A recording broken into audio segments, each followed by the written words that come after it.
Good morning. চায়ের cup হাতে good morning হয়ে গেল।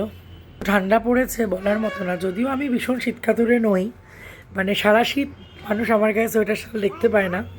এই বছরই যে একটু সোয়েটার শল এগুলো দিয়েছি।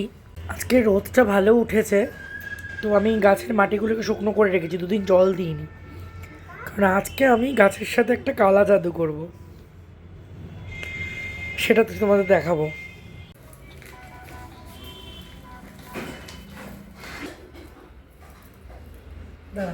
দেখ মাটির মধ্যে কেঁচো, বল কী করবো? কেঁচোটা তোর গায়ে দেবো না টবে দিয়ে দেবো? টবে দিলে পরে মাটির উর্বরতা শক্তিটা বেড়ে যাবে, তো এটা এর মধ্যেই থাকুক। পুরো চাষি হয়ে গেছে, কেঁচো এঁচো সব ঘাটছি নোংরা, এটাকে এখান থেকে কেটে ফেলবো, এটাকে পুরো ড্রেসিং করে দেবো। আমার ছেলে অলরেডি পাতা পুঁতে ছিঁড়ে দিয়ে ড্রেসিং করে দিয়েছে অলরেডি। এটাকে ড্রেসিং করে দেওয়ার পরে সভ্যভদ্র লাগছে। তো একটা জিনিস অনলাইন থেকে, এটা হচ্ছে ভার্মি কম্পোস্ট। এতক্ষণ যে ব্যাপারটা বলছিলাম, কেঁচো সার, আমার টবে এমনি কেঁচো আছে, আর এগুলো কেঁচো সার।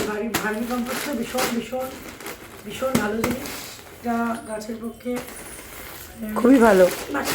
এর মধ্যে ফেলেছি হচ্ছে ধনের বীজ, ধনে পাতা। এবার আমি এখানে করব হচ্ছে কালা জাদু। হ্যাঁ, আমি গাছের সাথে কালা জাদু করি, মানুষের সাথে কিন্তু এখনো কালা জাদু করিনি, তাহলে কিন্তু আর অবস্থা খারাপ হয়ে যেত অনেক। তো মজা করছিলাম, যাই হোক। এবার দেখাই, গাছগুলোর মাটিগুলো এখানে ড্রাই হয়ে গেছে। এখানে সব মাটি আমি ড্রাই করে রেখেছি অলরেডি। এখানেও দেখো গাছ দুদিন ধরে খেতে পায়নি, মানে জল খেতে পায়নি, নীতি আছে। তো এইটা করার কারণ কি, আমি যে কালা জাদুটা আর কি প্রয়োগ করব, সেইটা মানে একটা তরল প্রয়োগ করবো গাছে জলের সাথে মিশিয়ে।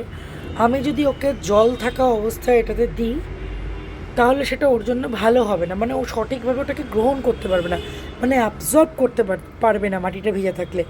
ওকে এখন যে আমি শুকনো মাটিতে এগুলো দেবো, ও মাটিটাও যেমন অ্যাবজর্ব করবে, ও নিজের ডালপালার মধ্যে ওটাকে ভালোভাবে অ্যাবজর্পশন করতে পারবে। তো এই কারণেই ওকে এতদিন দেওয়া হয়নি জল। এই দিয়ে দিলাম। এইবার যে ও খাবে না, ও পুরো অমৃত খাবে। তারপরে দেখো গাছের হরলিক্স হচ্ছে প্রায় এখানে, এটা পচে যাওয়ার পরে বিশাল অমৃত হবে।